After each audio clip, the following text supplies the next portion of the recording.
Hi everyone, आप सबका हमारे यूट्यूब चैनल पे स्वागत है। कई दिनों से मैं वीडियो प्रोवाइड नहीं कर पा रही थी, उसके लिए मैं सॉरी बोलना चाहूँगी। कुछ पर्सनल इशू के कारण वीडियो मैं प्रोवाइड नहीं करा पा रही थी, पर अब से कंटिन्यू रहेगा और आप सबको फिर से एक बार मॉडर्न हिस्ट्री का सीरीज़ देखने को मिलेगा। हमने मॉडर्न हिस्ट्री पढ़ना शुरू किया था, जिसमें हमने पुर्तगाली के बारे में पढ़ा था। हमारा पहला जो चैप्टर था पुर्तगाली के बारे में था। डच के बारे में आज हम जानेंगे। तो शुरू करने से पहले मैं आप सबको एक बार थैंक यू भी बोलना चाहूँगी, क्योंकि इन दिनों जितने दिन मैंने वीडियो नहीं बनाया उन दिनों में आप सबने बहुत अपना प्यार सपोर्ट दिखाया और आपने कमेंट करके भी पूछा था कि वीडियो क्यों नहीं आ रही है। तो मुझे बहुत खुशी हुई ये जानकर कि आप सब मेरे वीडियो के लिए वेट भी करते हैं। शुरू करते हैं डच ईस्ट इंडिया कंपनी के बारे में। डच यह सेकंड कंपनी होती है भारत में आने वाला, और ये डच जो होते हैं नीदर और हॉलैंड के निवासी होते हैं। 1596 में कार्लेनियस हॉटमैन जो होता है यह आता है ईस्ट इंडीज़ यानी इंडोनेशिया के कुछ हिस्सों पे घूमने के लिए, और वहाँ से कुछ क्षेत्रों पे ये घूमता है और वहीं से फिर से ये इंडिया भी आता है। 1596 और 98 के बीच में इंडिया भी आया रहता है। ठीक है। डच जो होते हैं अपना पहला कंपनी कहाँ खोलते हैं? डच 1602 में अपना पहला कंपनी का नाम देते हैं डच ईस्ट इंडिया कंपनी, और अपनी पहली फैक्ट्री जो खोलते हैं मसूलीपट्टनम में 1605 में खोलते हैं। आई होप आपको ये समझ में आया होगा।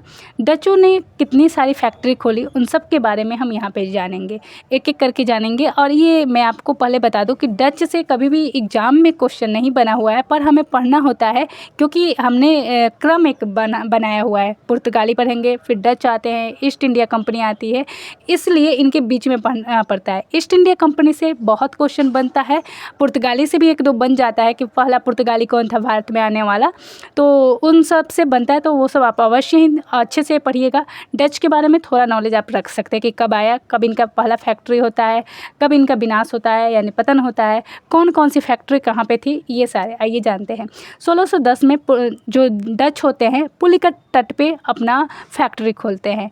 1616 में खोलते हैं तमिलनाडु में। 1627 में उत्कल तट यानी उड़ीसा में खोलते हैं। 1653 और 55 में बंगाल में पहले फैक्ट्री चिनसुरा में खोलते हैं अपना ये।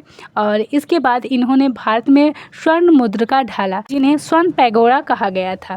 डचों का व्यापार का मुख्य व्यापार क्या था? वो चाय और सूती कपड़े, नील की खेती करते नहीं थे, कराते थे। हमारे यहाँ के किसानों को बंधुआ मजदूर बनाते थे और ये कराया करते थे, और अवैध रूप से अफीम भी बेचते थे। इनका पतन कैसे होता है? बेदरा का युद्ध होता है डच और ब्रिटिश का, यहाँ पे मैंने लिखा भी है। 1759 में ब्रिटिश और डचों के बीच बेदरा का युद्ध होता है। बेदरा के युद्ध को हुगली के युद्ध के नाम से भी जाना जाता है। तो अगर आपको पूछे बेदरा का युद्ध कब हुआ था, हुगली का युद्ध कब हुआ था, तो 1759 में डच और ईस्ट इंडिया कंपनी के बीच होता है, यानी ब्रिटिश के बीच में होता है। और इसमें ब्रिटिशर जीत जाते हैं और उन्होंने सारा उनका जो डच का कंपनी होता है उनको खरीद लेते हैं।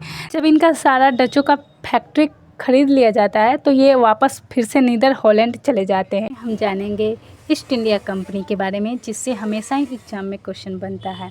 अगर आप हमारे न्यू व्यूअर हैं तो हमारे चैनल को सब्सक्राइब और लाइक शेयर कर दीजिएगा, क्योंकि यहाँ पे आपको मिलता है एसएससी और रेलवे से रिलेटेड वीडियो।